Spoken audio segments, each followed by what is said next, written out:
Dans cette série Visage de Dieu, ce matin, j'aimerais aborder ce sujet « Tu es mon Dieu ». Tu es mon Dieu. J'aimerais vous partager certaines de mes expériences avec Dieu. Pour ça, un petit rafraîchissement et en même temps une mise à jour pour ceux qui nous rejoignent. Quand on parle de Dieu, on parle de certaines caractéristiques de Dieu. On parle de son infinité et de son intimité. L'infinité, Dieu est infini, ça veut dire qu'il est universel. Il est le même partout, que l'on soit en Afrique, que l'on soit au pôle Nord, que l'on soit en Amérique latine ou à Sainte-Julie. Il est le même partout. Il est le Dieu universel et il est le Dieu éternel. Il ne change pas. On ne change pas de Dieu tous les quelques siècles. Il dure à jamais. Il est le premier, il est le dernier. Ça, c'est sa grandeur. Il est universel et il est éternel. Il est son infinité. Mais son intimité nous dit qu'il est personnel et relationnel. C'est les deux qui font que c'est un Dieu. S'il n'est que le Dieu dans l'infinité universelle et éternelle, comme dans le New Age aujourd'hui, c'est une force totalement impersonnelle. Il est infini, mais on ne peut pas vraiment le connaître. Alors, c'est très difficile dans ce cas-là. Vous pouvez avancer, il y a des places ici devant, vous êtes bienvenus. Si les personnes à l'accueil vont vous aider à vous installer, bienvenue. C'est très difficile dans ce cas-là de pouvoir avoir un contact personnel avec lui. De notre côté, le Dieu d'intimité, s'il n'est pas éternel, on finit par le mettre dans une petite boîte et en faire un Dieu à notre image ou à notre guise.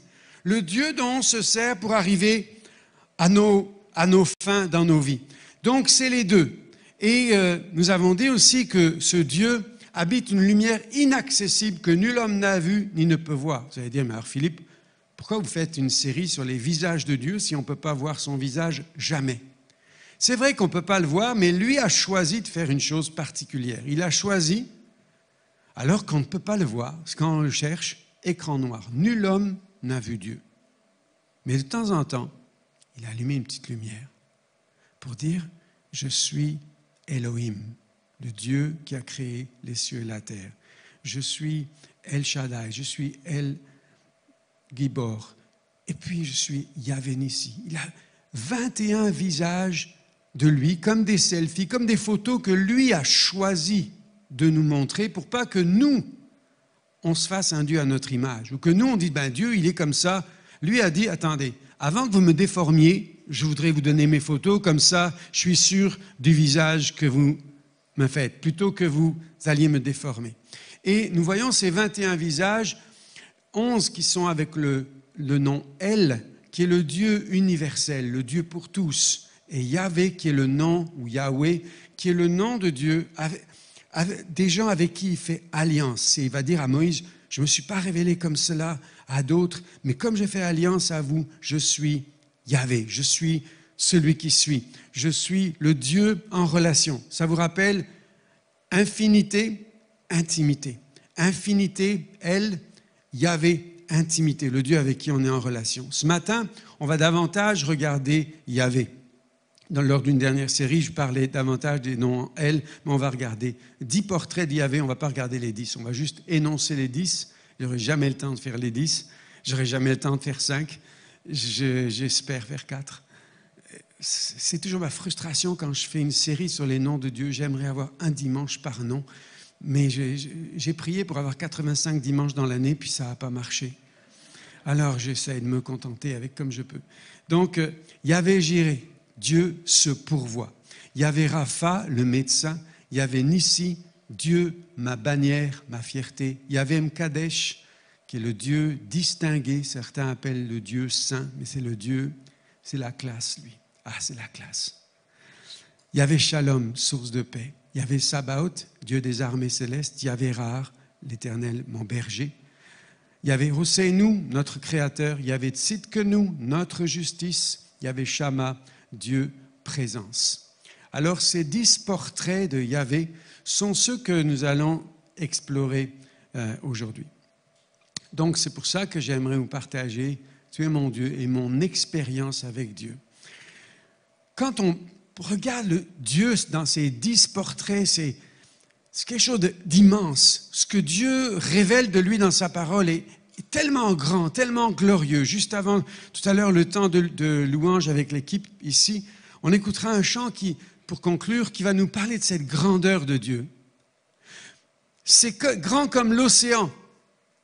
Mais mon expérience avec Dieu, c'est d'aller prendre un peu de cet océan, comme les enfants font sur la plage, et eux, ils se recréent leur propre océan. Ils font un trou dans le sable, ils trouvent de l'eau, puis ils ont la même eau que celle de l'océan, mais c'est juste à leur mesure. Alors, je suis très conscient que mon expérience avec Dieu est bien plus petite que tout ce que Dieu est. C'est pour ça qu'on ne peut pas se baser seulement sur notre expérience. Mais si on ne vit aucune expérience, ça reste que théorique et ça laisse le cœur froid et mécanique. C'est pour ça qu'on a besoin des deux, toujours de regarder son infinité, puis l'intimité. Et aujourd'hui, je voudrais nous amener dans mon intimité, mes expériences avec Dieu, avec 4 de ses noms ici. Alors, on commence par cette question-là pour vous. On fête aujourd'hui vos 90 ans. Vos 90 ans. Pour certains, c'est loin, pour d'autres, un petit peu moins.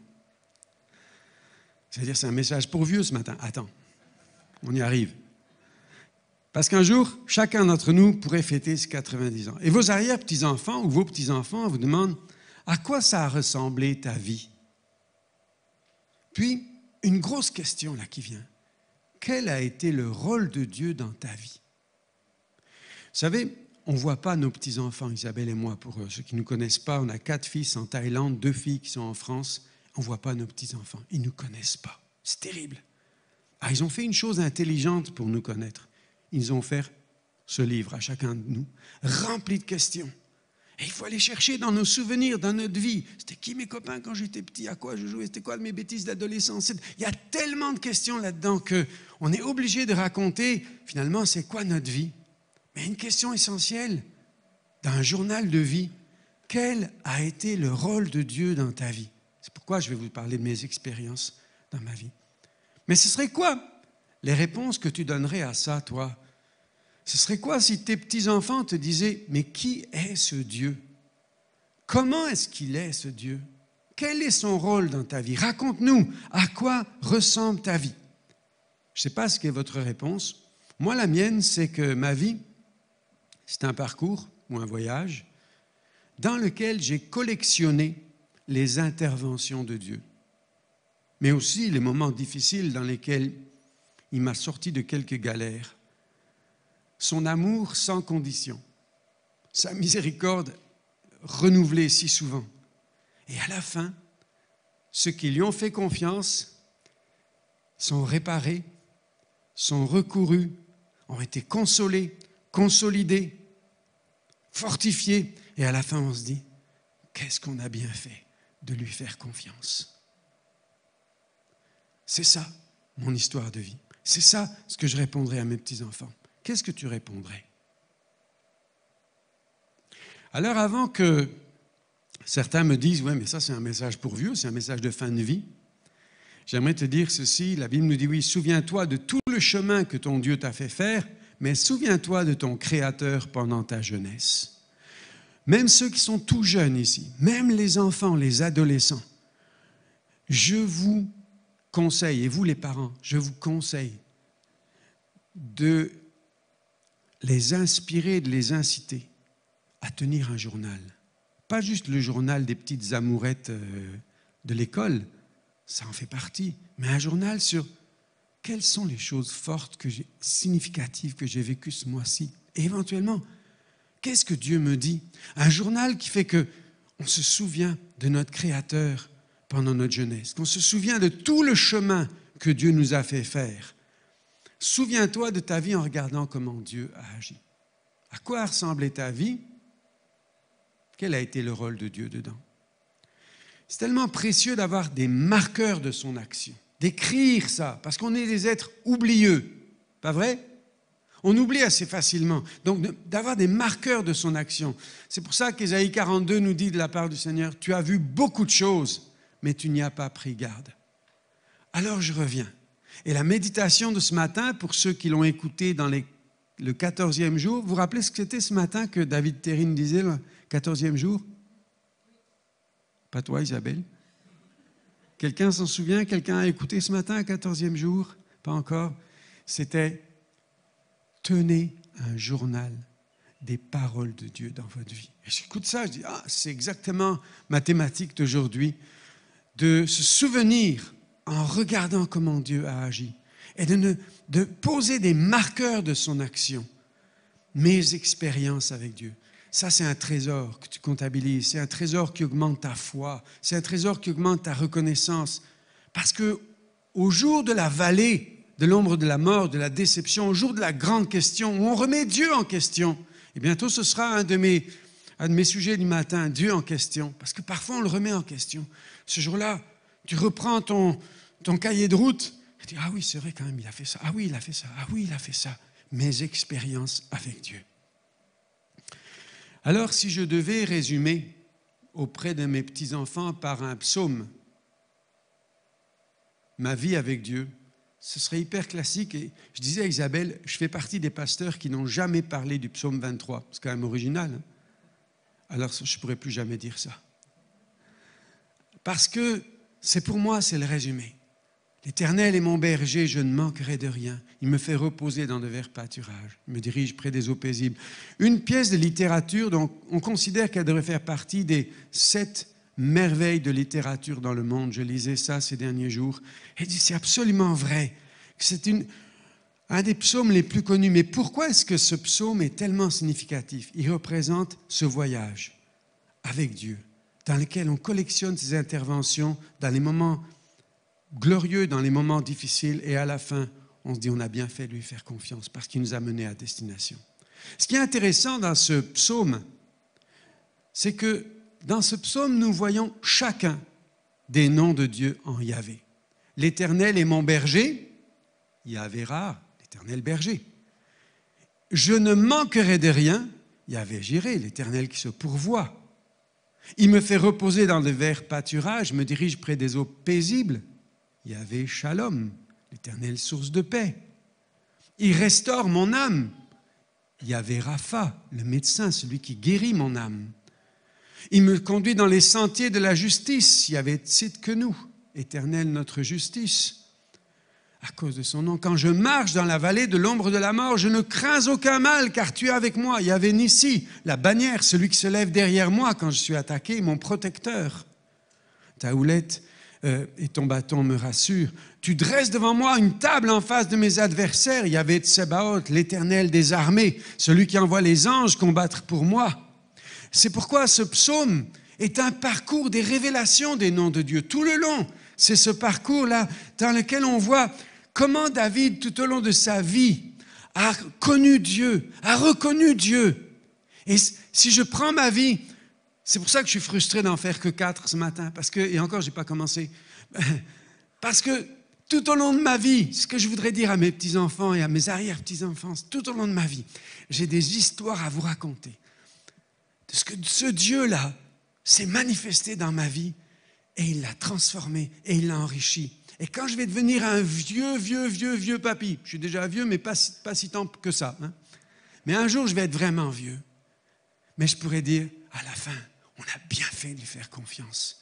Et jusqu'à la fin de mes jours, jusqu'à mon dernier soupir, je veux que tout ce qui est au-dedans de moi se tourne vers lui pour lui dire merci au Dieu. Merci d'avoir fait ce voyage avec moi dans ta fidélité tout le long. Parce que tout au long de cette vie-là, tu as su dresser une table en face de mes adversaires et tu as su oindre d'huile ma tête. Vous savez qui était oint dans l'Ancien Testament? Les gens spéciaux. Les gens qu'on mettait à part, c'était juste les rois, les prophètes, les sacrificateurs. Tu as fait de moi un spécial. Tu m'as distingué, Yahvé M'Kadesh. Tu as oint d'huile ma tête et ma coupe déborde. Oui, le bonheur et la grâce m'accompagneront tous les jours de ma vie, parce que c'est toi qui m'as créé. Mais ce mot, Hoseinu, c'est pas juste celui qui crée une fois, c'est celui qui crée et qui continue de nous recréer. Si quelqu'un est en Christ, il est une nouvelle création. Toutes choses continuent à devenir nouvelles. C'est pas toutes choses sont devenues nouvelles un jour et après tu vis avec un vieux nouveau. Ça fait 40 ans que Jésus a changé ma vie, me disent certains. Je dis, ben dis donc, ça sent la vieille viande. Depuis, il n'y a rien qui a changé. Parce que si quelqu'un est en Christ, il est une nouvelle création et toute chose continue d'être créée à nouveau par lui. Voici, je fais toutes choses nouvelles. C'est comme cela qu'il nous parle de lui. Et j'habiterai sa maison J'habiterai la maison de l'Éternel jusqu'à la fin de mes jours, le Dieu présence, le Dieu auprès de qui j'habiterai et qui habitera autour de moi. Mais oui, Eliane, bientôt ça va être ta fête parmi nous, ma chérie, et c'est toi qui vas parler ce jour-là. C'est superbe. On est heureux que tu sois parmi nous, Eliane. Et un jour, je te raconterai comment il a fait des choses magnifiques dans ma vie. Mais tu sais quoi, un jour, tu vas demander à ton papa et il va en avoir des belles histoires. Et ta maman aussi, et ton papy aussi. Ce Dieu qui agit dans nos vies. Alors, j'aimerais nous parler de Yahvé Roher, l'Éternel, mon berger.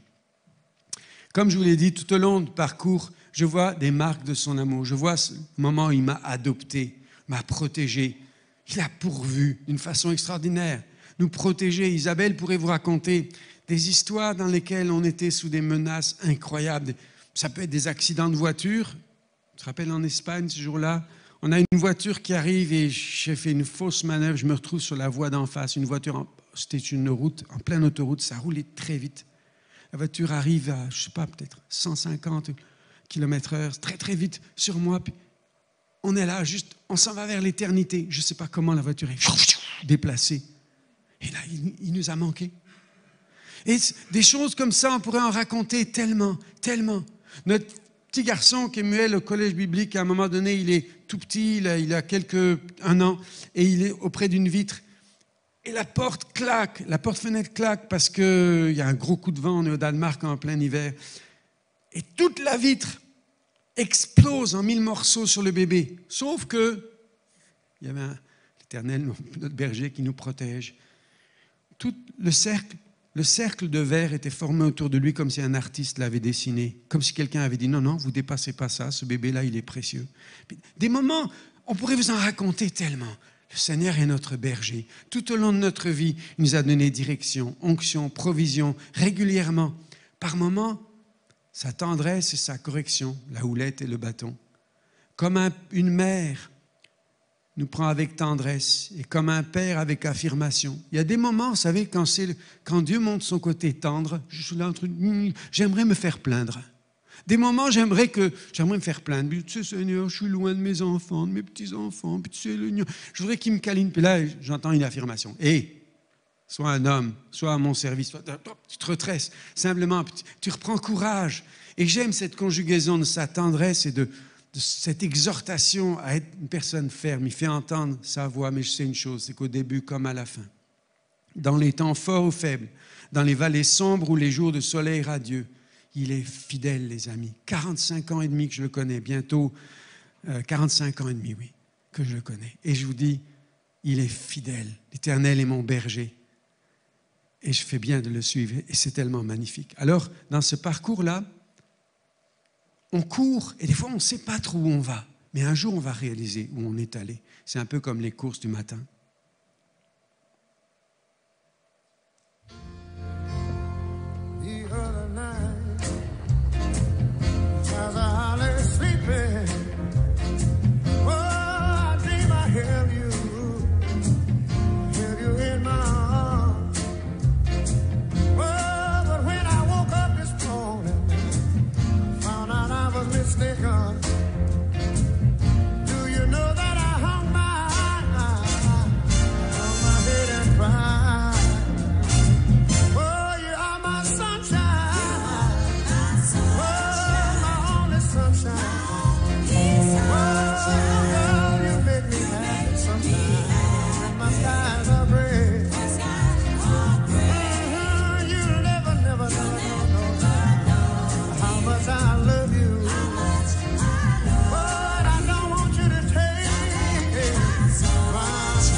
Nous aussi, un jour, en fin de parcours, on va regarder le parcours qu'on a fait sur la terre, les endroits beaux qu'on a traversés, les endroits moins beaux, on ne sait pas trop où on allait. Mais à la fin, quand on a noté le parcours de notre vie, c'est un cœur rempli d'amour, c'est chaud, c'est rempli d'affection, c'est des fleurs, c'est un parcours d'amour, le parcours quand l'Éternel est mon berger. Alors je voudrais nous encourager à une mise en pratique. Peut-être toi aussi, dans cette semaine, tu pourrais, et c'est la seule mise en pratique que je vais vous donner ce matin, Dans cette semaine, je voudrais t'encourager à penser à un moment donné, à regarder ce psaume 23 et juste à regarder les noms de Dieu, comme j'ai montré tout à l'heure. Où est-ce que dans ma vie, j'ai goûté qu'il est le bon berger? Où est-ce que j'ai goûté qu'il j'ai manqué de rien? Où est-ce que j'ai goûté qu'il a restauré mon âme? Et juste de revoir le psaume en vous rappelant quel a été le rôle de Dieu dans les étapes de ma vie. Et juste de faire ça, vous enrichissez le trésor de votre foi, de votre gratitude, de votre reconnaissance. Béni soit Dieu. Deuxième nom, et je sais que Désiré en a parlé, donc je ne vais pas m'étendre longtemps dessus, mais je vais vous parler de mon expérience avec ça. Yahvé Jiré, le Seigneur qui se pourvoit lui-même. Ce n'est pas juste qu'il pourvoit, c'est qu'il se pourvoit. Ça veut dire que Dieu demandait à Abraham, à un moment donné, tu vas aller sacrifier ton fils, et le fils dit, où est l'agneau pour l'Holocauste? Et Abraham dit, Dieu se pourvoira lui-même. Ce n'est pas juste Dieu pourvoira lui-même, ce n'est pas seulement que Dieu va pourvoir, mais il va pourvoir en se donnant lui-même. La révélation qu'Abraham a est tellement hallucinante ici. Il réalise que Dieu va se donner lui-même pour l'Holocauste. L'Holocauste, c'est le sacrifice complet, totalement brûlé, qui va ici nous révéler Jésus des millénaires à l'avance. Jésus qui est le seul qui a vécu un sacrifice complet, une vie sacrifiée. Il fait toujours ce qui est agréable au Père et il meurt sur la croix pour nous. Il est lui-même l'auteur de notre salut. Ça veut dire que non seulement il nous sauve, mais il dit il y a besoin d'un sacrifice. Et moi, je vais être ce sacrifice. Même les anges, nous dit l'apôtre Pierre, même les anges n'en reviennent pas. Même les anges désirent plonger leur regard dans le fait que Jésus a dit, Père, les humains n'arrivent pas à obéir à la loi, ils n'obéissent pas aux prophètes. Quand ils ont demandé des juges, ça n'a pas fonctionné. Écoute, il y a une seule solution. Moi-même, je vais aller, puis je paye la facture au complet. Une seule facture, s'il vous plaît, elle est pour moi. Vis-à-vis des milliards d'êtres humains sur la terre. Et ça, les anges ont dit, non, tu ne vas quand même pas faire ça. Tu ne vas quand même pas te glisser dans la... Tu es un être spirituel, glorieux, éternel. Tu es le Saint des Saints. Et tu vas aller te glisser dans un corps humain qui fait des excréments. Tu vas aller te glisser dans un corps humain qui transpire, qui ne sent pas bon. Tu vas te glisser là.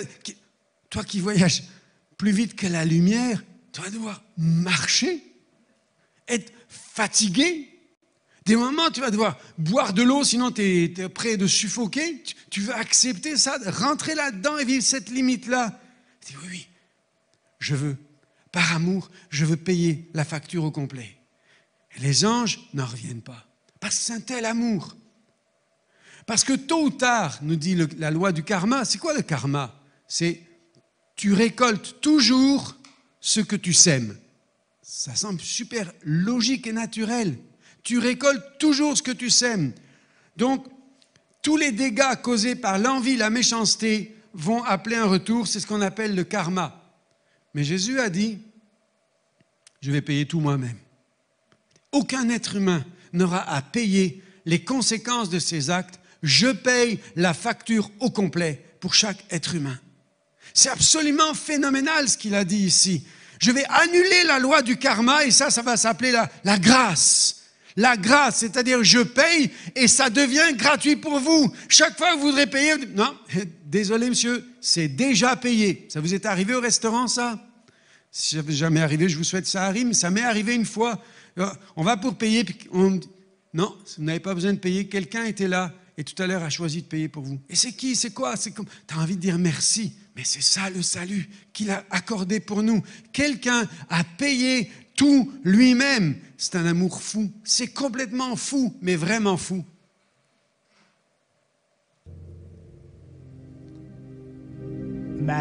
Imagine. You are the creator. Tu es le créateur. The earth is your creation and la terre est ta you are its création. maker. Toi, tu es Everything is créateur. yours. Tout appartient. The planets, Planètes, the stars, les étoiles, the fish in the sea, the poissons, grass and the yards, l'herbe. it all belongs to you. Tout appartient. You own everything.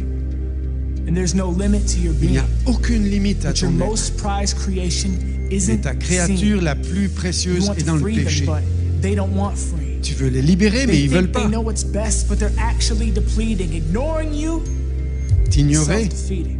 c'est s'amener vers la défaite. Tu pourrais te montrer avec éclat les signes, les prodiges, le tonnerre et les écraser. Mais tu choisis l'amour. L'amour pour les attirer. Un amour fou. Un amour plutôt que la peur. Tu sais qu'ils vont bientôt mourir. Mais toi, ce que tu leur fais, si tu leur donnes la vie éternelle, tu prends la mort pour qu'ils puissent vivre. Pour qu'ils puissent vivre, pour leur donner cette vie, tu vas donner quelque chose de plus grand, quelqu'un qui va être puni pour toutes leurs fautes, quelqu'un qui prend la honte, qui prend le blâme, quelqu'un qui va briser les chaînes. Ton amour est tellement grand que tu envoies ton fils à leur place, ton vrai fils, le parfait. Celui que tu as aimé, le plus grand don que tu aurais jamais pu faire. Tout le monde se donnerait plutôt que son fils, mais toi, tu es différent. Toi, tu es prêt à donner ton fils pour que tout le péché soit enlevé et que leur dette soit acquittée à jamais. Le plus grand don que tu peux faire avec amour, c'est avec un amour au-delà de tous les rêves, un amour fou, un amour fou, un amour outrageusement fou. Et ça, c'est Yahvé Jireh, qui a un amour outrageusement fou. Et je me rappelle que j'ai connu ce Yahvé Jireh à 17 ans et demi, parce que moi, quand j'avais 16 ans, je me suis dit, indépendamment de lui, je vais me faire mon paradis, moi. Je connais, la religion ne m'en parle pas. Je sais ce qui va me rendre heureux. Moi, c'est de plus vivre chez mes parents, parce qu'eux, ils disent ce que tu dois faire et pas faire. Puis, j'aime pas les contraintes, moi. Puis, je voudrais me trouver une blonde, jolie, yeux bleus. Et puis, elle va travailler. Moi, je vais continuer mes études. Je vais continuer à jouer de la guitare avec mes amis, fumer toutes sortes de petites choses hallucinantes, continuer du sport. Les deux ensemble, c'était difficile, mais c'est ce que j'ai fait. Quelques mois plus tard, je me suis retrouvé là-dedans. Et je me suis dit, maintenant, j'ai fait ma liste de paradis et je l'ai. J'ai quitté mes parents, j'ai vécu avec cette fille pendant presque 2 ans. Mais au lieu que ce soit le paradis, c'est devenu réellement l'enfer. C'est-à-dire qu'elle et moi, on était philosophiquement des non-violents. On était dans les manifestations non violentes, mais à la maison, on se battait, littéralement.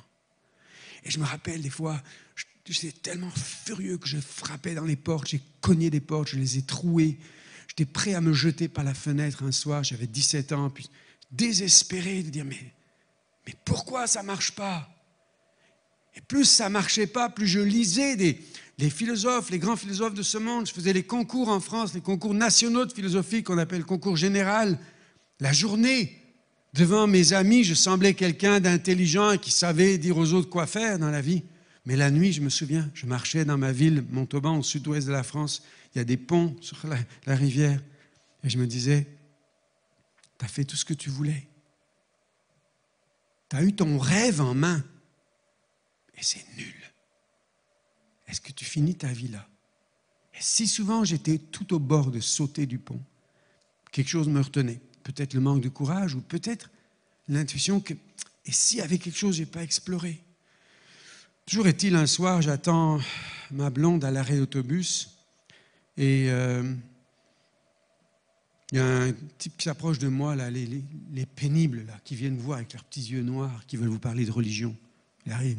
Tu connais la vérité? Non, dégage. Puis lui, il ne dégage pas, il reste. Et il me raconte, j'ai couru dans le monde entier pour rencontrer Dieu. Pauvre type, va. Tu n'as pas besoin, tu ne trouves pas qu'on a assez de problèmes dans la vie sans en plus aller s'en chercher avec un Dieu qui va encore te limiter. Puis intérieurement, je suis lassé, j'ai envie qu'il parte. Puis il me raconte plein de choses qui n'ont pas de sens pour moi. Mais quand il part, d'un coup, je me retrouve en train d'éclater des rires au centre-ville, à Montauban toujours, et dire « Oh Jésus, si c'était vrai, c'était vrai !» Puis là, je me ressaisis. Oula, j'ai tous les cafés où tous mes amis, les profs de philo, tout ça, tout le monde est là. Puis je dis, mais ressaisis-toi, ça ne va pas. Sauf que moi, j'étais en dépression à ce moment-là. C'était très rare que je ris. Alors, je l'ai revu, ce garçon. Puis je me suis dit, si l'effet que ça me fait quand il s'en va, que je ris comme ça, il y a longtemps que je n'ai pas ri, je veux rire de nouveau. Je viens parler avec lui. Puis là, il me dit, on va prier, Dieu va se révéler à toi. Je dis, écoute, je vais t'expliquer une chose. Moi, je suis un intello. Toutes les expériences spirituelles, là, vos petits machins, d'évoquer les esprits, ça marche jamais avec moi. Avec mes amis qui ont fait séance de spiritisme et qu'ils appellent l'esprit de Victor Hugo ou n'importe quoi à se manifester dans la salle, ils disent toujours, il y a quelqu'un qui fait barrage dans la pièce. Et tous les yeux se tournent vers moi en me disant, tu peux sortir, s'il te plaît. Donc, je lui ai dit, tu vois, avec moi, ça ne marche pas. Il me dit, ça ne dépend pas de toi, ça dépend de lui. Parce que lui, il aime chaque être humain. Et il peut venir te chercher. Bon, on le fait. Oh, je dis, Dieu, si t'es vivant, révèle-toi. Comme il dit, si t'es vivant, révèle-toi en moi. Puis là, je vois une épée flamboyante qui s'approche de moi. Attends, je ne suis pas un mystique. Moi, je n'ai jamais eu de vision de ma vie. Puis j'arrête ton truc. C'est dangereux de faire ce genre de choses-là. Sauf que lui, il m'a dit qu'il vit en communauté et qu'ils mettent leurs biens en commun. C'est des gens qui s'aiment suffisamment pour prendre leur salaire et décider qu'ils vont tout partager entre eux. Je dis, ah ouais, mais ça, c'est ma philosophie politique et économique, l'anarchisme. Sauf que je n'arrive pas à le faire. Moi, avec mes copains, on en parle toujours, mais dès qu'on peut se voler un billet de 100 francs, c'était les francs ce temps-là, on le fait. Je veux voir si vous faites ça. Alors, je vais voir leur maison communautaire. J'arrive là-bas, puis ils sont tous gentils, puis ils appellent leur chef un berger. Donc moi, je demande, vous avez des moutons? Il me dit, non, nous sommes les brebis du Seigneur. Je dis, oula, oula, là. Fin du XXe siècle, des humains qui se prennent pour des moutons. C'est bien qu'ils soient à la campagne, ceux-là, ils feront de mal à personne, mais bon, imagine. Tu sais. Puis alors, je discute avec, puis après, ils se mettent à prier, avec des chants bêta, bas des mains, peuple chrétien, Dieu est roi de la terre, ils lèvent les Hosanna, Hosanna. Oh, ils ont dû cracher leur cerveau un jour, eux, puis ils n'ont jamais récupéré, tu sais. Sauf que là, au moment où je vais enfin partir du lieu, ils ont l'air gentils et sincères, hein, mais bon, c'est pas mon monde, ça. Mais je vois que la fille du fameux berger, je la connais, elle est dans mon lycée, donc un genre de cégep. On n'est pas dans la même classe, elle est plus jeune que moi, mais je la reconnais. Elle s'appelle Isabelle. Donc moi, je dis, je trouvais dégueulasse que par la dynamique de groupe, la manipulation mentale, ta fille, elle a le petit cerveau de 16 ans. Parce que moi, j'ai beaucoup de maturité, j'en ai 17 et demi. Mais elle, avec son petit cerveau de 16 ans, là, que vous puissiez faire du brainwashing, puis qu'elle devienne chrétienne comme vous. Il me dit, non, nous, on respecte les démarches de chacun. D'accord, très bien. Quelque temps après, je vois que, quelque temps après, Isabelle vient me voir, juste en face de notre lycée, puis elle me dit, je suis devenue chrétienne. Donc, je vais vous dire ce que j'ai pensé à ce moment-là. Oh, les salauds, ils l'ont eu, il faut que je l'aide à sortir de là. Donc, du coup, je l'ai prise à la maison, puis je lui ai annoncé mes théories philosophiques, puis elle me parlait de la Bible, jusqu'à ce que je dise, achète-moi une Bible, je veux t'attaquer sur ton terrain. Puis là, j'ai commencé à lire. Puis je trouvais Jésus extraordinaire. Mais de là, parce que, par exemple, il dit, malheur à vous, les pasteurs et les curés, vous êtes des hypocrites, la religion, je hais ça. Tu dis, ah bon, moi je croyais que c'était lui le chef de tous les hypocrites, de toute la religion. Puis... mais si Jésus était là aujourd'hui, je le suivrais, mais j'avais jamais imaginé Jésus comme ça. Je le voyais toujours comme l'agneau de Dieu qui enlève le péché du monde. C'était pour moi, non, c'est pas mon truc, ça, je regrette. Moi, j'ai envie de vivre, tu comprends? Et là, je voyais quelqu'un extrêmement authentique, courageux. Quand je lisais ces paroles, ça me montrait à quel point moi, j'étais aussi hypocrite. Hein, le petit gars qui, la journée, en fait voir à tout le monde, puis la nuit, qui est en détresse complète. Il est où l'hypocrite, finalement? Tu pointes les religieux du doigt, mais t'es où, toi? Puis je commençais à dire, ouh là, mais c'est vrai que c'est fort ce qu'il dit. Mais de là à croire qu'il est vivant. Un jour, elle me dit, demande au Saint-Esprit de te montrer la Bible comme lui la voit. Parce que moi, j'avais colorié en bleu ce qui est acceptable dans la Bible, en jaune ce qui est douteux, et en vert les contradictions. Et il y en a. Puis j'ai commencé à lire après avoir fait cette prière, puis j'ai changé les couleurs, puis je commençais à voir qu'il se passait quelque chose. Pour rendre l'histoire plus courte, 5 mois plus tard, le 27 avril, le soir, coin droit de ma chambre, la présence de Jésus était là, puis j'ai dit, Seigneur, je veux te suivre, pas comme la foule, mais comme un des 12, pour une aventure avec toi. Dès ce jour-là, il est devenu mon berger. Le lendemain matin, j'ai été voir Isabelle, puis j'ai confessé Jésus, puis une histoire magnifique a commencé quelques mois plus tard. Je l'ai épousée. Et puis la suite, il y a des choses que vous connaissez. Mais j'ai connu à ce moment-là celui qui a payé le prix pour moi. Alors que moi, je disais, si je paye le prix, si je me fais moi ma vie, je n'ai pas besoin d'un sauveur. Et j'ai compris. J'ai compris. Chaque fois que tu veux faire le sacrifice de ta vie toi-même, chaque fois que tu veux toi-même, je vais payer le prix, mais je vais la réussir, ma vie. à chaque fois, tu finiras dans l'atmosphère de l'enfer. À chaque fois. Nous ne sommes pas faits pour payer le prix de notre réussite. Il l'a payé. Mon Dieu se pourvoira lui-même. Et la grâce vient. Et cette tension qui était au-dedans de moi, cette rage, cette tristesse, ce côté sombre, cette rage de vivre d'une mauvaise façon qui me brûlait totalement à ce moment-là, est partie. Elle a fait place à une joie incroyable. Ça fait que le matin tôt, des fois, je chantais. Les gens ils disaient, mes profs ont dit, ouf, c'est grave le petit là. On l'a tellement poussé en philo, il y a un truc qui a dû péter dans sa tête. Regardez comment il est devenu tout religieux d'un coup. Moi, je disais, non, Jésus est vivant, c'est extraordinaire. Puis, c'était juste que ça s'était allumé au-dedans de moi, la lumière de la vie. J'ai connu ce sauveur-là. Et à ce moment-là, commence quelque chose qui est comme, Yahvé Jireh, qui est comme cet acte d'amour fou, comme cette femme qui vient aux pieds de Jésus et qui lui offre. Non seulement elle pleure sur ses pieds, mais elle offre un parfum qui est une année de salaire pour Jésus à ce moment-là, par amour pour lui. C'est absolument extraordinaire. Ça, c'est ce que m'inspire. C'est mon expérience avec Jéhovah Jireh, c'est que non seulement il a un amour fou, mais quand il rentre dans un cœur, il crée dans ce cœur un désir d'avoir un amour fou pour lui et pour les autres. Et c'est ce qui m'est arrivé. J'ai commencé comme cette femme à avoir des actes d'amour fou. Je me souviens, on est dans ma vie, à ce moment-là, à Chambéry, en Savoie, en France, pour une année de formation mise à part avec Dieu. Et comme je rentre de mon collège biblique au Danemark, j'ai droit à des aides de l'État. Et un jour, dans un moment de jeûne et prière, le Seigneur me parle. C'est super quand il te parle, et des fois c'est dangereux. Et là, il me dit, est-ce que tu es demandeur d'emploi? Non. Pourquoi tu reçois l'allocation de l'État du demandeur d'emploi? Qu'est-ce que tu es? Je suis en apprentissage pour te servir. Alors, je vais pourvoir à tes besoins. Écris et renonce à cette aide de l'État chaque mois. Alors, je fais la lettre. J'ai 90% de courage. Je fais la lettre et je la pose dans un coin. Et Isabelle a eu les 10% restants pour me dire, si Dieu te l'a dit, il faut le faire. Puis il l'a posté. Tu l'as posté? Maintenant, on n'a plus rien du tout. Et à ce moment-là, on a vécu sans le plus rien du tout. Mais j'ai vu dans cet acte d'amour fou la bonté folle du Seigneur. Je vous dis, les anges boulangers, ça existe parce que j'habitais en haut dans la montagne. Et une fois, avec nos enfants, on n'avait plus rien, mais vraiment rien. On avait 4 radis, un peu d'huile et un peu de sel. Seigneur, donne-nous aujourd'hui le pain de ce jour. Je sors de la maison, il y avait un gros pain qui nous attendait, en pleine montagne, où on ne voit rien. Puis, je donne une prophétie dans une conférence d'hommes d'affaires chrétiens. J'avais 20 ans à ce moment-là. Tu sais, ce n'est pas le gars que tu prends vraiment au sérieux. Puis je dis juste au président, je pense qu'il y a une pensée qui vient du Seigneur. Puis j'ai une prophétie. Et il y a un pasteur qui vient me voir, Alsacien, Georges Chantz, et il me dit, j'aimerais que tu me donnes ton numéro de compte bancaire. C'est la seule fois de ma vie qu'on me l'a demandé. Mais c'était en juin 1980. Et pendant 12 ans, tous les mois, Georges Chantz, un monsieur que je ne connaissais pas, a envoyé chaque mois un soutien financier pour que nous puissions servir Dieu. Moi, je faisais des remplacements dans l'éducation nationale, comme je travaillais dans l'éducation, selon les remplacements. Mais les mois où je n'avais pas de remplacement, je ne lui disais rien. Les salaires augmentaient, les dons augmentaient. Et au bout de les mois, j'avais des beaux remplacements, ils diminuaient sans rien savoir. C'était comme téléguidé d'en haut.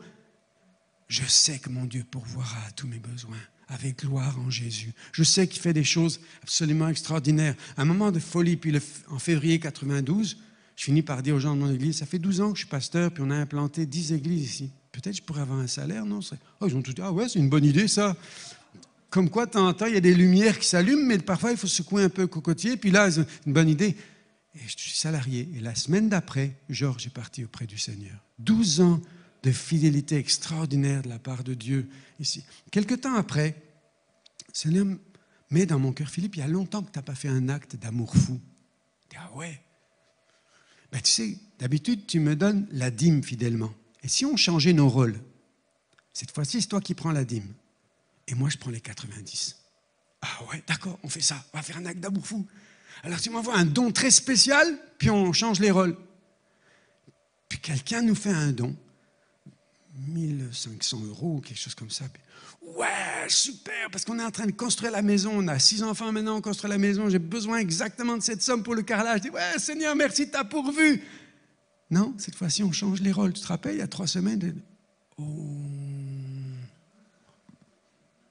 Est-ce que vraiment j'ai entendu la voix de Dieu il y a 3 semaines? Hein? Eh bien là, tu le fais. Et puis je dis, bon, mais on va jouer à ça. Cette fois-ci, tu as la dîme. J'ai la dîme, et puis tu as les 90%. Un acte d'amour fou. Quand, quelques temps plus tard, je suis avec les enfants, puis on a essayé d'acheter un carrelage, puis on va voir comment est-ce qu'on va payer. On a une petite traite pour le payer. Puis je suis en train de planter des arbres dans notre nouvelle maison. Et là, une personne s'approche de moi, puis elle me dit, Philippe, par-dessus le grillage, tiens, une petite enveloppe. Souvent, cette personne m'a envoyé une petite carte avec des textes bibliques et des mots de bénédiction. Merci. Puis elle s'en va. Puis je rentre dans la maison, puis j'ouvre sa petite carte. Et là, il y avait un chèque. 3 fois ce que j'avais donné au Seigneur. 3 fois. 3 fois. Un montant que je n'avais jamais reçu. Simplement un acte d'amour fou. Et j'aime ces actes d'amour fou. Puis j'en ai vécu tellement d'autres. J'ai vécu un acte d'amour fou quand, en 2010, j'ai 50 ans, puis on veut commencer une nouvelle église au Québec, alors qu'il y a 4 couples qui sont là, qui proposent on fait quelque chose ensemble peut-être, et puis on va te donner chacun un petit soutien de notre dîme. Mais en Suisse, à Lausanne, j'ai une grosse église belle qui m'attend, puis on me fait l'offre là-bas. Puis bien sûr, j'ai dit oui avant de venir au Canada, j'ai déjà dit oui que je vais être pasteur là-bas. Mais quand je vais là-bas, le matin dans mon temps de prière, je dis, Isabelle, c'est comme si j'ai une petite tristesse de dire oui au Québec. Ça va être en Suisse, ça va être le confort, mais je sens que on va rejoindre notre 4 couples d'amis au Québec. 2 couples, 3 sont là ce matin. Tellement fidèle d'avoir des amis comme ça. Puis, je dis, on va dire oui à ça. Et là, tout le monde dit, Philippe, écoute, tu as 50 ans, il faut que tu arrêtes. Il faut que tu arrêtes toujours de te mettre dans des situations de folie, là où tu ne recommences pas une église à 50 ans. Ben, pourquoi pas?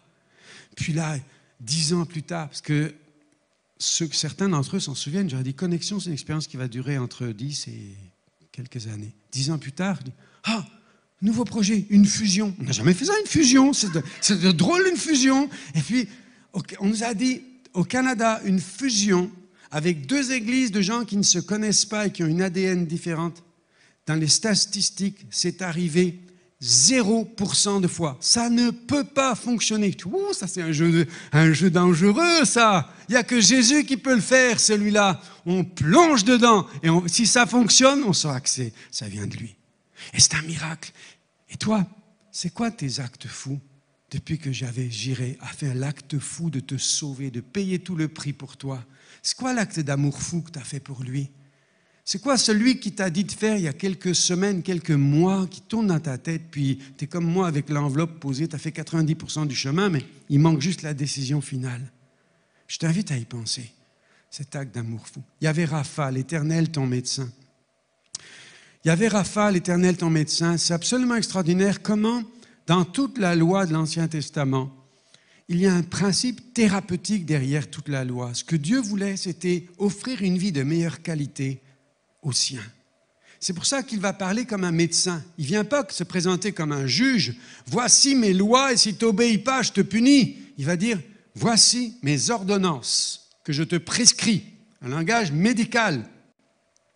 Et si tu fais ça, tu seras frappé d'aucune maladie parce que je suis l'Éternel, je suis Yahvé Rapha, le Seigneur qui veut t'amener à une vie de santé, à une vie de qualité. L'Ancienne Alliance commence par la déclaration d'un Dieu médecin.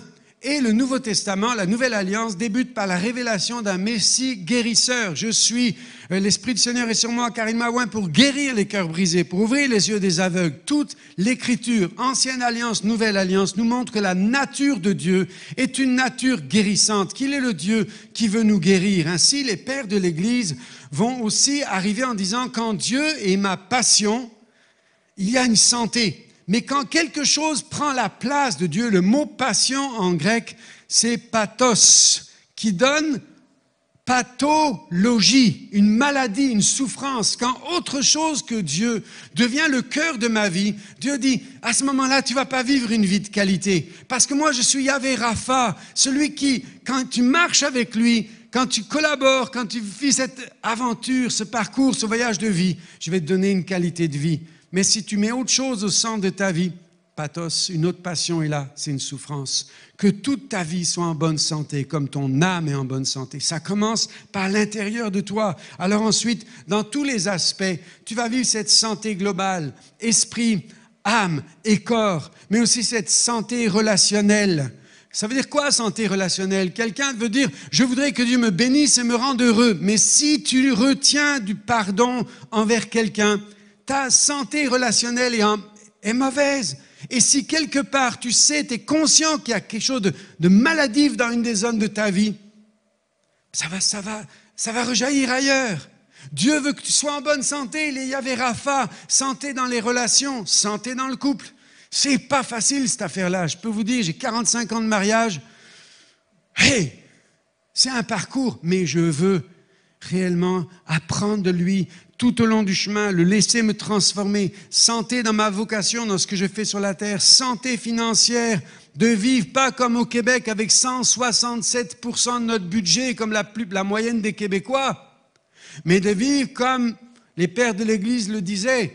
Tu donnes à Dieu 10%. Tu te donnes à ton avenir 10% et tu vis avec 80%, 10, 80. Tu vis avec 80% de tes revenus et tu verras la santé financière dans ta vie. C'est quelque chose de tellement simple, tellement puissant. Mais vous savez quoi? Nous avons besoin. Et ici, nous sommes convaincus au Hub que Dieu veut nous voir avec une santé globale. C'est pourquoi dans 2023-2024, nous allons voir, je pense que ce sera 2023, mais plutôt à partir de la rentrée, nous allons voir certains cultes une fois par mois qui vont terminer par des ateliers ou des kiosques. Partout dans la salle et en bas, et des kiosques pour la santé globale. Certains vont prier pour la guérison physique. Vous allez avoir des consultations médicales, vous allez avoir des consultations de coach de couple, vous allez avoir des consultations conseillers en finance, une fois par mois, pour un moment de 30 minutes, si vous avez besoin, parce que nous croyons que nous sommes appelés à être une communauté qui offre des services pour que chacun d'entre nous ayons une vie meilleure, parce qu'il s'appelle Yahvé Rapha. On n'est pas là juste pour chanter, entendre un message, on est là pour augmenter notre santé dans notre vie. Alors j'ai connu Yahvé Rapha, moi, au début de ma conversion, on a prié pour moi, j'avais une sinusite chronique, un flacon de gouttes par semaine dans le nez, mes narines cautérisées tous les trimestres, c'était vraiment pénible. On a prié pour moi, j'ai été guéri à ce moment-là, puis j'ai commencé à connaître le Dieu de guérison. Mais aussi, j'ai vu que ce n'était pas que des guérisons physiques dont j'avais besoin.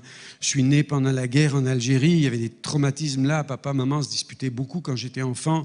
J'avais des traumatismes dans mes émotions, j'avais des liens avec des grands-parents, des grands-pères particulièrement pénibles, et je voyais des traits de caractère au-dedans de moi. Alors, j'ai fait une chose à ce moment-là, c'est que j'ai réalisé que je ne maîtrisais pas toujours mes émotions, moi. Ça peut arriver à certains ici. Et j'étais tout nouveau croyant et j'ai regardé toute ma vie et toutes les choses qui avaient besoin d'être coupées comme des liens qui me rattachaient au passé, comme des liens qui me rattachaient à mes expériences sexuelles ou sentimentales avant ma conversion, comme des choses qui me rattachaient à mes ancêtres, comme des choses qui s'étaient construites de travers au-dedans de moi. Et j'ai fait ce parcours pour moi, pour que mon âme soit guérie. Ça a donné quelque chose que j'ai écrit 5 ans plus tard et qu'Isabelle a repris il n'y a pas très longtemps, qui maintenant s'appelle « Vivre en liberté », vivre libérer toutes ces choses qui nous attachent. Et le 26 novembre ici, le matin de 9h30 à midi ou midi et demi, il va y avoir un moment, 3 heures pour vous d'atelier « Vivre en liberté », pour vous permettre de décanter toutes les choses qui vous empêchent de vivre en étant heureux et épanoui. On va faire des réglages ici, des réglages pour que notre âme soit en harmonie. Alors j'ai connu Yahvé Rapha et je pourrais vous dire toutes les fois les guérisons que j'ai vues. J'ai vu tellement de guérisons dans notre famille. Notre petite Naomi, quand elle marchait, elle avait ses pieds tordus. Si Dieu ne guérissait pas, elle allait marcher toute sa vie avec des béquilles, enfin des béquilles avec une marchette, etc. Puis Dieu a redressé son bassin, ses pieds. Nos fils ont expérimenté les guérisons. Ils rentraient à la maison, ils étaient guéris. Des fois, on avait un match de soccer de notre église contre l'église de la ville voisine. Un de mes fils s'était cassé la jambe et son petit frère lui a dit, prends tes affaires de sport. Tu vois bien que je ne peux pas, j'ai un plâtre. Oui, mais ce matin, papa prêche sur la guérison, on va prier pour les malades. Tu vas être guéri, tu viens jouer après. Il a pris son sac, il est venu, on a prié pour lui, il était guéri. Nos enfants l'ont vu régulièrement à la maison. Isabelle priait pour les enfants tout le temps. On a vu cela. Et mon rêve, je l'ai vu lorsqu'en 1989, mon rêve, parce que moi, mon arrière-grand-mère était aveugle. Et depuis que j'étais petit, à l'époque où j'étais obligé de croire en Jésus, avant de me libérer de ça, et de revenir après, parce que là, j'ai trouvé le vrai Christ. Mais mon rêve, c'était de dire, ah, si Jésus était vivant, il guérirait mon arrière-grand-mère parce qu'elle est aveugle. Alors j'arrive à San Pedro, une ville de Côte d'Ivoire, puis ce soir-là, il y a 2 aveugles dans la file d'attente pour les guérisons. J'ai déjà vu toutes sortes de guérisons. Mais là, il y a un aveugle. Puis je commence à prier pour lui. Puis d'un coup, il crie, je vois, toute sa famille était super contente, il voyait tout le monde sauter de joie. Et moi, j'étais tellement heureux parce que j'ai vu un aveugle qui retrouvait la vue devant moi. Il m'a dit, je vois, mais tout est noir et blanc. Oh, je ne sais pas comment régler la couleur. Le deuxième, j'ai prié, le deuxième aveugle, il était guéri et en couleur. Tu dis, c'est comme la télé, la première était noir et blanc, la deuxième en couleur. Depuis, je fais du 4K. J'ai vu vraiment combien Dieu guérit. Je suis à Brazzaville, la belle-mère du président est dans la foule, après 27 ans de communisme. Je prie pour la foule en disant, Seigneur, il y a tellement de gens, des milliers qui sont là, à Poto-Poto, au centre-ville de Brazzaville. Et d'un coup, il y a des paralytiques qui sautent, commencent à sauter les murs pour venir jusqu'à nous. Des paralytiques qui sautent les murs, c'est quelque chose. Avec là, le chef du CHU de l'hôpital de Brazzaville qui témoigne, je connais cette dame, elle était paralysée depuis l'âge de 5 ans, elle en a 50 aujourd'hui, regardez comment Dieu l'a guérie. Sauf que là, je n'avais pas vu, il y avait la belle-mère du président qui était toute décalée, puis elle a poussé sur pied. 2 jours après, on est à la présidence de la République avec l'épouse du président en train de nous dire quelque chose s'est passé ici. Qu'est-ce qu'on doit faire pour que notre pays soit béni par Jésus? Et je peux vous dire que j'en ai vu. Vous allez me dire tout ça, ça se passe en Afrique. Je pourrais vous montrer un dossier épais comme ça de guérisons qui ont eu lieu à Longueuil, à Saint-Hubert, des gens qui venaient depuis Chibougamau. Un jeune homme qui a été guéri de cancer la semaine suivante, la fille, sa sœur, a été amenée par le papa, a été guérie à ce moment-là d'une maladie incroyable. À Sherbrooke, l'église était une ancienne synagogue, il y avait des escaliers comme ça, les gens descendaient avec les béquilles, des gens qui ne pouvaient plus marcher ont été guéris, ils descendaient avec les béquilles sur le dos. Est-ce que tu as vu autant de guérisons que ça? Mis bout à bout, ça fait livre de marketing américain, tu sais. Sauf qu'au milieu, il y a des larmes, il y a des personnes mortes, il y a des gens non guéris. La réalité, elle est là. Mais au milieu de ces succès et de ces vallées de l'ombre de la mort, je veux choisir de retenir les guérisons. Et au milieu de tout ça, je ne comprends pas. J'ai toujours pas compris pourquoi des fois ça marche pas. Et des fois, je suis contrarié avec ça au point de dire, bon, mais je ne sais même pas si c'est ça, si je vais continuer à prier pour les malades. Isabelle, elle continue, elle est plus stable que moi. Mais vous voyez, je me soigne au fur et à mesure. Parce que ce que je sais, c'est que c'est un chemin de guérison et de bonheur qui ne finit pas. J'ai encore besoin de guérison. J'ai encore besoin. C'est pourquoi venez même dans cette journée du 26 novembre, vivre en liberté. Il n'y a pas longtemps, Caroline me disait, Philippe, avec ton côté fils aîné qui a traversé la guerre, là, qui devait prendre son petit banc, se mettre dans les abris anti-bombes et tout ça, tu n'as pas développé quelque chose d'hyper-vigilance? Je dis, oh mince, on m'a encore trouvé une nouvelle maladie. Puis j'ai dit, j'ai constaté dans les jours qui suivaient que c'était un peu vrai. Mais c'est un chemin de guérison et de bonheur qui ne finit pas. Et moi, ce que je veux dans ma vie, c'est me laisser inspirer par Yahvé Rapha et devenir soignant. Je veux que les gens qui sont autour de moi ne deviennent pas plus malades, mais plus guéris. Je veux, Seigneur, libère-moi d'être une personne toxique. Et je vous assure, j'en avais de la toxicité chez moi, mais je veux que les personnes qui me suivent, un de mes défis de vie, c'est de faire sourire Isabelle 1 million de fois. Je n'ai jamais dit qu'il n'y aurait pas de larmes entre les rires, mais je veux la faire sourire 1 million de fois. Je veux être une personne non toxique. C'est ça ce que m'inspire mon expérience avec Dieu, c'est être soignant. On voit ici le docteur Denis Mukwege qui est au Zaïre, au Congo, et cet homme qui répare les femmes, prix Nobel, parce que toute sa nature, tout son cœur, il exprime Yahvé Rapha. Et j'aimerais tellement, je suis honoré qu'on ait un médecin et des médecins parmi nous, mais je suis tellement honoré que nous ayons un cœur pour être des personnes qui apportent la guérison autour d'eux, d'une façon ou d'une autre. Et quand la mission Nouvelle Génération le fait auprès des pauvres, c'est ça le cœur du soignant. Yahvé Nissi, l'Éternel ma bannière. Et on terminera avec celui-ci.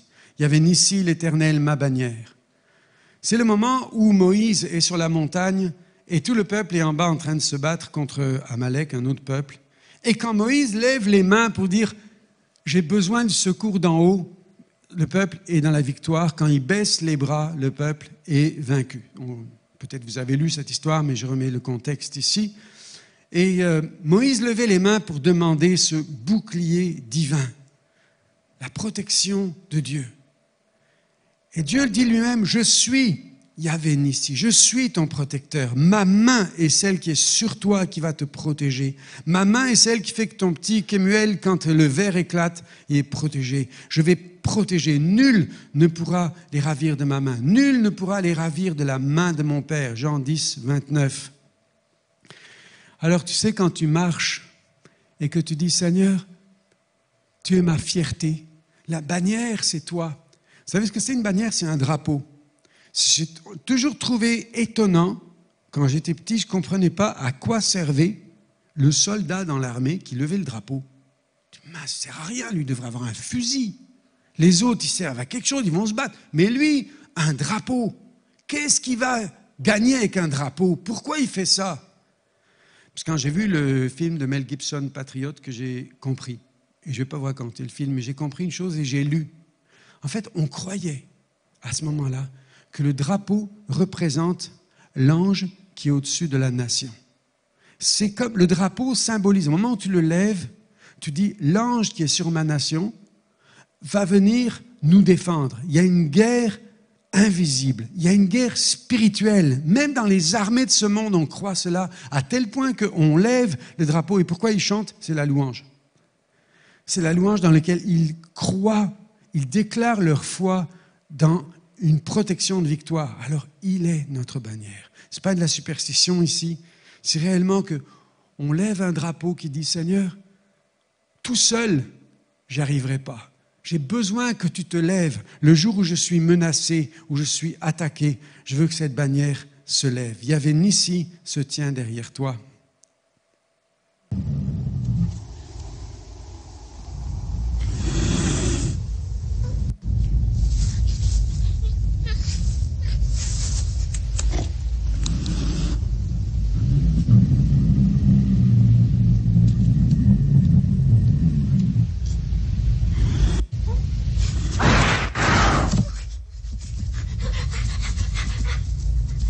Courage, fuyons.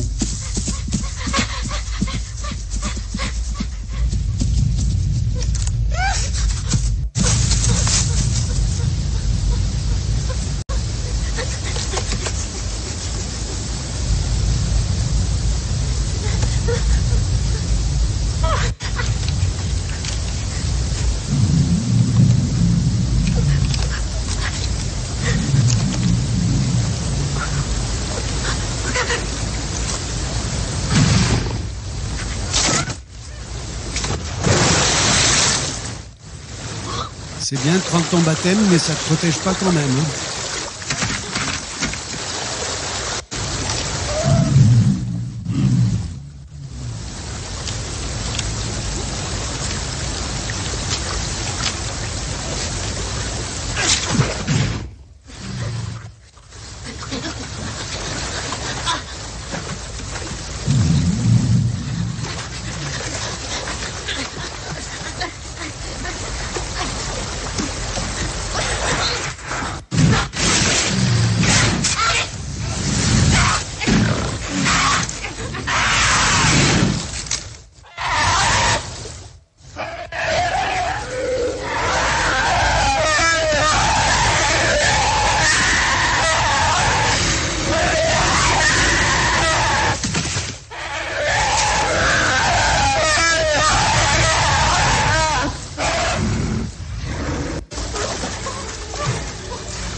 Il se sentait fort, le petit, mais tout le monde sait, c'est parce que derrière lui, il y avait un plus grand que lui. Et lorsque tu es poursuivi, la Bible nous dit, votre adversaire, le diable, rôde comme un lion rugissant, cherchant qui il pourra dévorer. Sache qu'il s'appelle Yahvé Nissi. Et j'ai tellement expérimenté dans ma vie qu'il est celui qui m'a secouru. Je vous raconte juste une histoire et après on va aussi rentrer dans le temps de louange. C'est en 1989, j'ai découvert quelque chose d'assez particulier de Yahvé Nissi. On habitait dans une impasse où il y avait presque que des chrétiens. Et notre voisine n'était pas encore chrétienne, puis elle s'est convertie. Son mari était un sorcier, furieux contre la conversion de sa femme. Il la frappait contre les murs, il se tapait la tête contre les murs. Il essayait de prier pour contrer sa conversion, de prier contre nous. Il n'y avait rien qui donnait. À ce moment-là, j'ai eu une attaque particulière, moi. Tombé amoureux d'une femme de l'Église. Pour tous ceux qui aiment les détails, c'est pas aller jusqu'au lit. Ça aurait pu, mais c'est pas allé. Mais pendant 10 jours, je voulais quitter Isabelle. J'avais ma tête à l'envers. J'étais vraiment tourmenté. Et au bout de 10 jours, j'ai fait juste une simple prière. Comme si mes yeux s'ouvraient, puis j'ai juste prié que cette attaque qui vient sur nous retourne d'où elle vient. Je n'avais aucune idée de ce qui se passait. Quelques jours après, la voisine, nouvelle convertie, croise un monsieur, sorcier supérieur, le supérieur de son mari. Elle dit « Jamais plus, je m'attaquerai à vous. J'ai voulu détruire le couple de votre pasteur. Ça s'est retourné contre nous. J'arrive du cimetière, on vient d'enterrer mon épouse. Je n'ai jamais prié pour ça. Je ne savais même pas ça, je ne savais rien. Mais je sais que toute âme forgée contre toi sera sans effet. Toute langue qui s'élève en jugement contre toi, tu la condamneras. Tel est l'héritage du serviteur de l'Éternel. Je ne veux pas vous faire peur avec ce genre de choses, parce que moi, je n'ai aucun pouvoir de déclencher ça. Juste ce que j'ai dit, c'est « Tu es Yahvé Nissi. Tu vois ce cougar-là qui vient m'attaquer, je me tourne vers toi. Père, défends-moi. Et que toute âme forgée contre moi soit sans effet. Tout ce qui veut m'attaquer retourne d'où ça vient. » Puis malheureusement, lui a reçu ce qu'il avait voulu nous donner. Alors Dieu nous protège, même quand on ignore ce qui se passe. Il nous protège en tout temps. Il est ce Dieu puissant dans nos vies. Quand Yahvé Nissi devient même Yahvé Sabaoth, c'est-à-dire que mon protecteur devient maintenant celui qui va même renvoyer l'attaque de là d'où elle vient, l'Éternel des armées, le Dieu qui nous protège même quand on l'ignore. Alors c'est pour ça, quand tu pries pour quelqu'un, tu crées comme une protection, tu mets un parapluie, tu crées un paratonnerre sur cette personne-là. Alors, j'ai un petit défi, puis je vous demandais de prier pour moi le 2 décembre prochain, un petit défi à Montréal. Il y a 2 ans, Isabelle et moi, on a voulu acheter une maison, puis les acheteurs de cette maison, pour une histoire rapide, n'ont pas accepté qu'on se retire de la vente parce que c'était conditionnel à l'inspection. Puis l'inspecteur était assez négatif sur cette maison. Puis nous, on s'est retirés. Puis ils ont décidé de nous attaquer au tribunal. Puis ils sont pris dans un réseau assez méchant, là. Et le 2 décembre, on est au tribunal pour défendre, nous réclame une grosse somme d'argent pour juste s'être retiré d'un projet de vente. Je sais que vos prières vont nous aider à faire la différence. Donc, merci de prier pour moi. Et puis, prions les uns pour les autres. Parce que quand tu pries, tu crées une protection. Tu crées une protection absolument extraordinaire. Le Dieu de paix écrasera bientôt Satan sous vos pieds. Il est celui qui nous justifie. Il est ce Dieu qui nous met à part. Il est ce Dieu qui restera toujours présent pour nous. Je voudrais nous inviter à nous lever. Et alors que l'équipe de louange va approcher, on va juste adorer le Seigneur dans ce chant.